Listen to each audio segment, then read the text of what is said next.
Halo teman-teman, kali ini kita akan mereview sebuah film fiksi ilmiah berjudul Reminiscence yang dirilis tahun 2021. Cerita dimulai dengan Nick Buster dan teman wanitanya bernama Watts menjalankan bisnis yang memungkinkan orang untuk menghidupkan kembali kenangan. Mereka menggunakan mesin di mana seseorang yang akan dilihat kenangannya dibaringkan lada suatu kapsul dilengkapi alat-alat dan nantinya terhubung dengan pengendali dan dialiri arus listrik sehingga nampaklah kenangan pada memori dari otaknya. Sebelumnya seseorang yang diambil memorinya diberi suntikan seperti dibius total sehingga tidak sadarkan diri. Tujuannya adalah untuk mengenang masa lalu dan direkam dan untuk mengetahui berbagai kegunaan masa lalu seseorang terutama bila lupa sesuatu. Bisnis ini telah sukses dijalankan oleh Nick dan Watt dengan berbagai orang dan profesi dan untuk berbagai tujuan.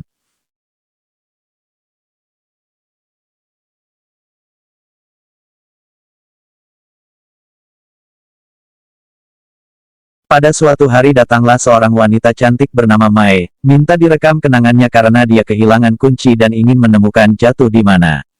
Kunci tersebut sangatlah penting baginya.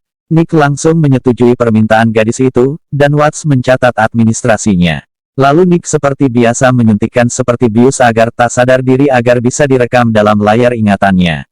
Wanita itu juga membuka bajunya dan dimasukkan ke dalam kapsul seperti biasa. Nick bisa melihat kegiatan wanita itu dan di mana kunci itu terjatuh di bawah tempat tidur. Nick sangat terpesona dengan wanita itu, yang juga adalah seorang penyanyi di sebuah klub malam. Nick semakin suka ketika Mae menyanyikan Where or When, sebuah lagu kesukaan Nick. Watts hanya geleng-geleng kepala melihat rekan kerjanya itu.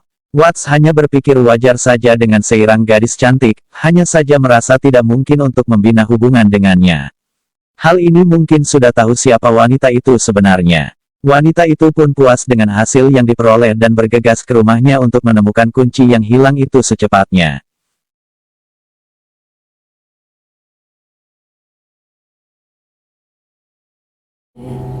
Before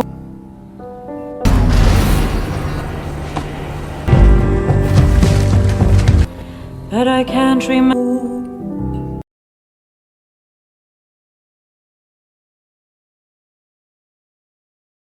Berbulan-bulan Mae tidak lagi muncul. Nick merasa penasaran di mana keberadaan Mae dan tidak pernah memberitahu apakah kunci yang hilang itu sudah ditemukan atau tidak. Nick ingin mengetahui di mana keberadaan Mae tapi tidak ada petunjuk untuk itu. Lalu Nick mencoba merekam sendiri ingatannya ke dalam tabung yang sama. Ini adalah suatu tindakan berbahaya karena Nick bisa terjebak dalam kenangan yang tidak akan ada habis-habisnya. Dan ini seharusnya tidak dilakukan Nick apalagi terhadap kliennya. Tiba-tiba Watts menghentikan operasi mesin itu dan memarahi Nick atas tindakannya itu, dan memperingati Nick agar jangan melakukan tindakan seperti itu, karena membahayakannya dan juga tidak melakukan hal itu terhadap klien mereka dan jika diketahui akan hancurlah reputasi mereka.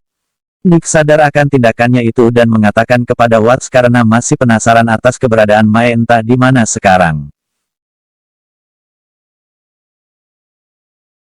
Suatu hari seorang jaksa bernama Ave Castillo meminta jasa Nick dan Watts untuk merekam memori seorang yang bekerja untuk gembong narkoba yang bernama Senyo di New Orleans. Nick dan Watts langsung menyetujui dan membawa peralatan mereka ke tempat di mana Senyo itu berada dan diikuti oleh jaksa dan anggotanya. Nick dan menggunakan peralatan mereka dan memasangnya kepada Senyo dan langsung dipancarkan ke layar yang besar sehingga semua bisa menyaksikannya.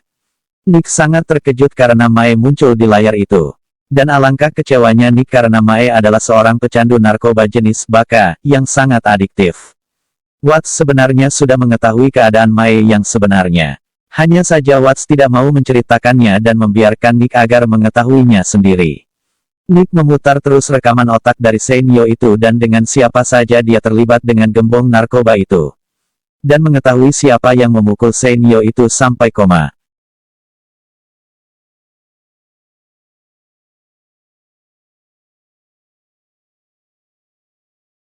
Nick melakukan perjalanan ke New Orleans dan langsung mendatangi tempat kediaman Senyo. Tentu saja anak buah Senyo menghadangnya. Nick mengatakan tidak menemukan Mae dan menanyakan di mana Mae berada. Senyo marah, sebab merasa tak ada hubungannya dengan Nick untuk menanyakan hal itu kepadanya. Nick malahan disiksa oleh Senyo dan menenggelamkannya ke dalam bak berisi air dan ikan ganas yang akan melukainya. Nick berusaha mengelak dan hampir mati. Saat yang sangat genting itu datanglah Watts dan langsung menembak anggota Seinyo dan beberapa ada yang langsung tewas. Seinyo terkejut dengan kedatangan Watts dan juga langsung mengambil pistolnya, dan terjadilah tembak-menembak antara Watts dan Seinyo beserta anak buahnya. Watts sempat menembak bak akuarium yang menahan kepala Nick di dalamnya yang terbuat dari kaca dan pecah berhamburan sehingga Nick bisa bernapas dan berbalik dan melawan yang menyiksanya dan menusukkan jarum yang ada disimpan di pergelangannya yang biasa dia gunakan untuk membius seseorang.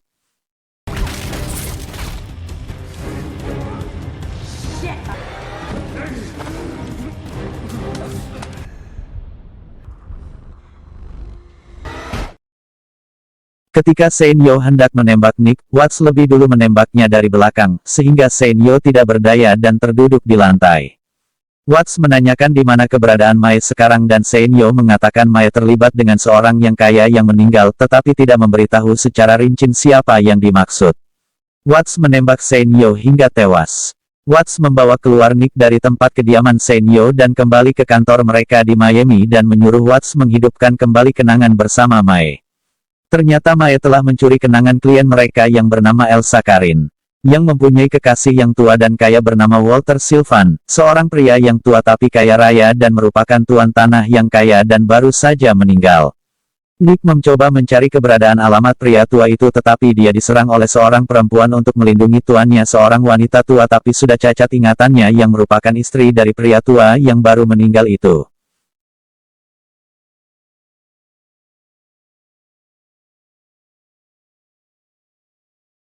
Investigasi Nick berikutnya adalah ternyata Elsa juga telah dibunuh dan mempunyai seorang putra yang masih kecil entah di mana.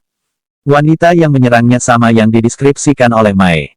Ketika Nick mencari Mae dia diserang oleh seorang anak buah Seinyo bernama Cirus Butte.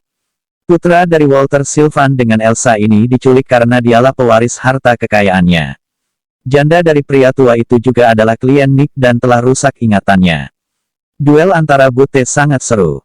Duel tersebut hampir dimenangkan Butte tetapi Nick bisa balik menyerangnya dan membuat Butte kewalahan. Butte berusaha melarikan diri dengan loncat dari lantai gedung tetapi Nick terus mengejarnya. Nick berhasil menenggelamkan Butte dan berharap muncul di permukaan tapi ternyata Butte belum muncul juga.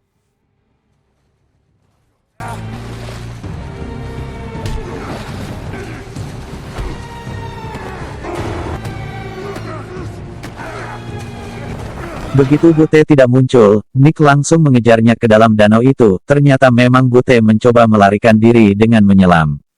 Nick sangat perlu untuk menangkap Butte karena dialah sumber untuk mengetahui di mana keberadaan Mae. Hal itu dapat dilakukan dengan mesin pembangkit kenangan yang dia miliki. Nick berhasil menangkap Butte dan membawanya ke dalam kapsul dan langsung menggunakan mesinnya itu sambil mewawancarai di mana Mae berada. Salam layar jelas ada hubungannya dengan Butte. Mae disuruh Butte untuk bersandiwara dengan membangkitkan kenangan untuk mengetahui di mana kuncinya yang hilang. Tujuan Butte untuk menyuruh Mae adalah untuk mencuri file pria tua kaya beserta jandanya yang sudah rusak ingatannya itu. Mae kemungkinan tewas di tangan Butte.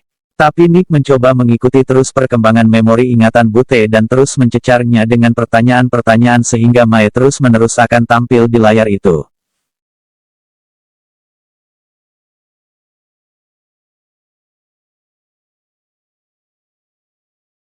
Dalam layar jelas terlihat Butte membunuh Elsa Karin dan menyuruh Mae mencuri filenya di tangan Nick dan Watts untuk menghilangkan jejak dan tinggal membunuh anak orang tua yang kaya raya itu dan hartanya bisa dimiliki Butte.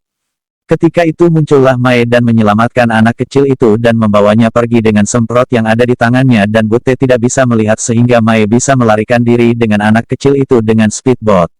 Selanjutnya Butte ternyata masih bisa menemukan Mae dan tentu saja menanyakan di mana anak itu disembunyikan.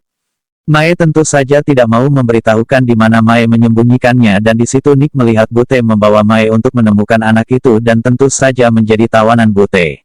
Itu membuat Nick merasa penasaran dan menduga Mae sudah tewas di tangan Butte. I think you come back. Take me. I'll come with you and I'll tell you everything you need to know. Please just I can't love a boy. Nick doesn't know anything. Oh no. Jelas bahwa Mae masih membela Nick karena Butte menduga Mae telah berkhianat kepadanya dan memberitahukan Nick tentang rencananya untuk membawa file itu sehingga Nick mencarinya. Padahal sesungguhnya Nick ingin hanya mencari Mai karena terpesona karenanya, tapi kemudian terseret ke gembong narkoba seperti Senyo dan terbunuh, dan kini Bute yang ingin menguasai harta orang tua yang kaya raya itu. Bute yang menyuruh Mai untuk merayu Nick, ternyata Mai memang mencintai Nick dan sesuatu yang tidak terduga oleh Bute sehingga rencananya jadi berantakan. Mai yang telah menyembunyikan putra Elsa dan ingin tahu di mana disembunyikan dan mencoba memaksanya untuk memberitahu di mana lokasi anak kecil itu.